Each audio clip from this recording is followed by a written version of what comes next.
श्री क्षेत्र ओंकारेश्वरवरून सनावद मार्गे आपण पोहोचलेले आहोत बेडियाला।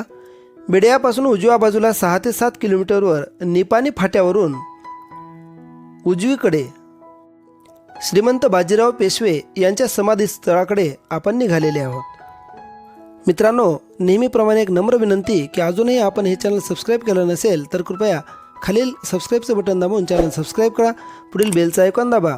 व्हिडिओ जर आवडला तर लाईक करा आणि व्हिडिओ इतरांना शेअर करायला मात्र विसरू नका।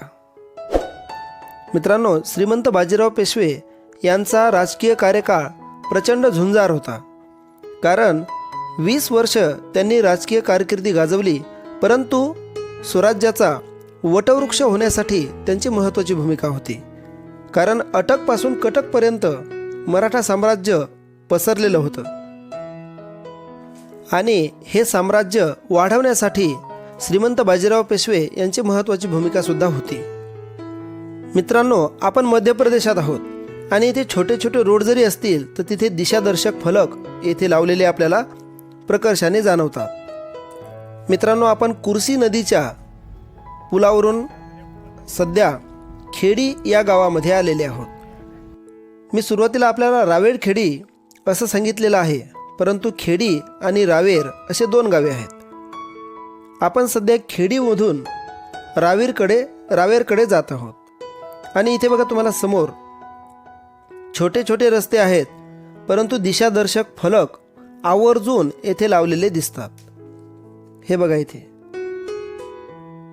समाधी स्थळ असं तिथे लिहिलेलं आहे आणि इकडे आल्याच्या नंतर आपण चौकशी सुद्धा केल्याच्या नंतर अगदी खूपच आदराने श्रीमंत बाजीराव पेशवे यांच्या समाधीची आपल्याला माहिती देतात आणि रस्ता सुद्धा सांगतात। सध्या आपण खेडी या गावामधून रावेरकडे जात आहोत। अगदी थोड्याच वेळात आपण श्रीमंत बाजीराव पेशवे यांच्या समाधी स्थळापर्यंत पोहोचणार आहोत।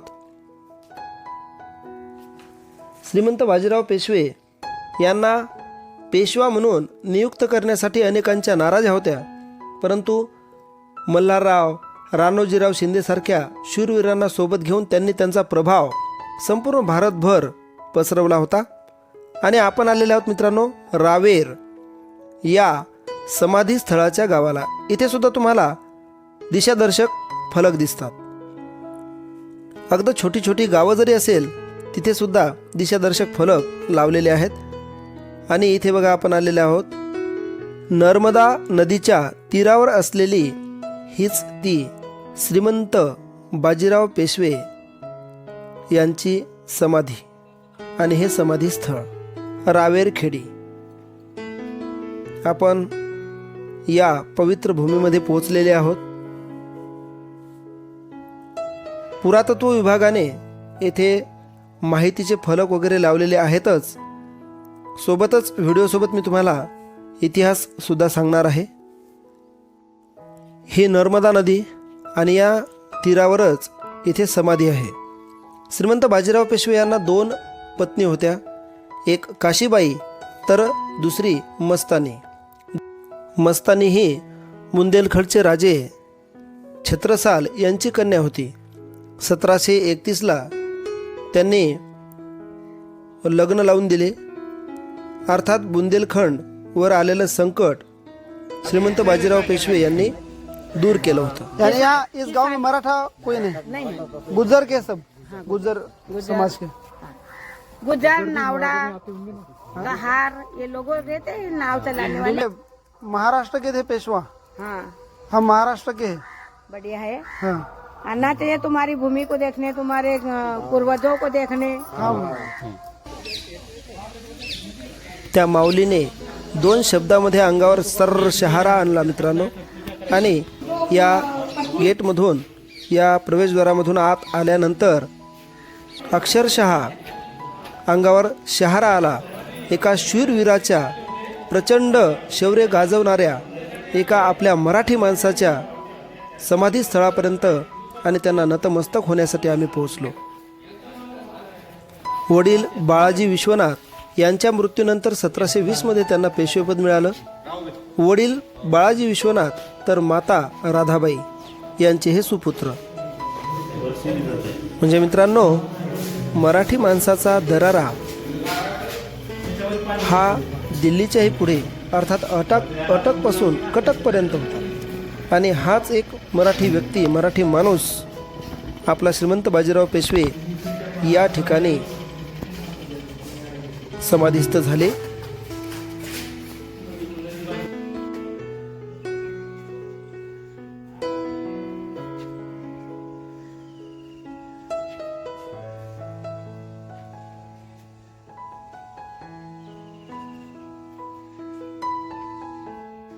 नमस्कार मित्रांनो, स्वागत आहे पुन्हा एकदा आपलं ऑल मराठी या लाडक्या यूट्यूब चॅनलवर. मित्रांनो, आज अशा ठिकाणी आपण आलेले आहोत जे आपण हिंदी चित्रपटामध्ये अनेक वेळा ऐकलेलं आहे. चिते की चाल, बाज की नजर और बाजीराव की तलवार पर संदेह नहीं करते.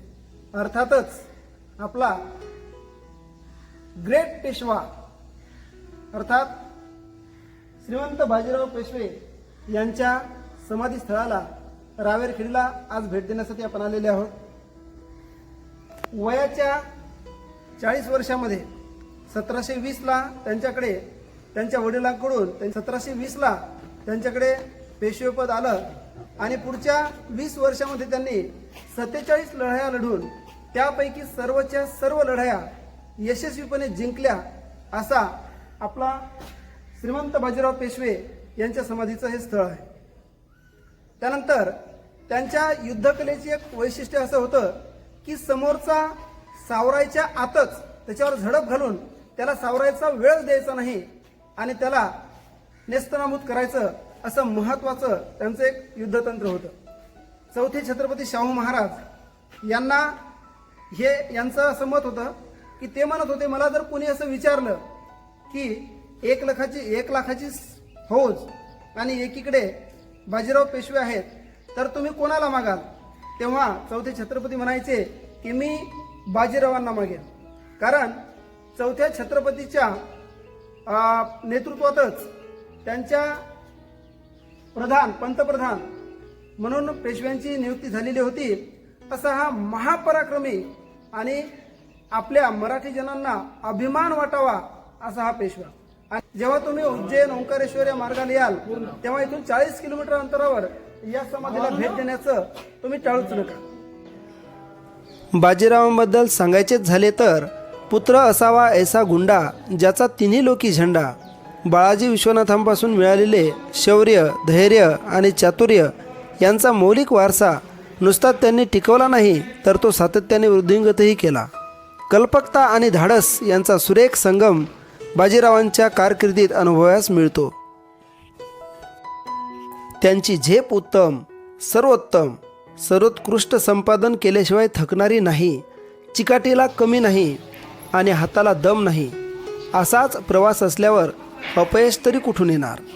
शिवरायांनी स्थापलेल्या स्वराज्याचे रूपांतर साम्राज्यात करण्यात बाजीरावांचा सुद्धा सिंहाचा वाटा आहे. एक जातीवंत मर्दाना लढवय्या म्हणून बाजीराव प्रसिद्ध होते. मित्रांनो, मराठ्यांनी अटकपासून कटकपर्यंत आपलं मराठा साम्राज्य वाढवलं. अशाच मराठा साम्राज्य वाढवताना हे जे रावेरखेडी आहे, हे रावेरखेडी गाव नर्मदाच्या तीरावर आहे. आणि अशाच एके दिवशी बाजीरावांना उष्माघाताचा त्रास झाला आणि त्यातच त्यांचा मृत्यू झाला. अटकपासून कटकपर्यंत हे जे साम्राज्य वाढवलं, या साम्राज्याची राजधानी त्यांनी नंतर पुण्याला हलवली आणि पुण्याला शनिवार वाडा बांधून एक वेगळं नावलौकिक स्थापन केलं. उत्तर भारताच्या मोहिमेदरम्यान इथे त्यांचा मृत्यू झाला. थोरले बाजीराव पेशवे हे आयुष्यात एकही लढाई न हरलेले महापराक्रमी योद्धा तर होतेच, उत्तम प्रशासक, राजकारणी, स्वामीनिष्ठ सेवक आणि रसिकही होते. मित्रांनो, हे या समाधीच्या वरून दिसणारं दृश्य आहे. मराठी सत्तेचा उत्तरेत विकास करून साऱ्या उपखंडात मराठ्यांचा दबदबा निर्माण करणे ही बाजीरावांची महत्त्वाकांक्षा होती. अशा महापराक्रमी योद्ध्यास ऑल मराठीचा साष्टांग दंडवत आणि मानाचा मुजरा.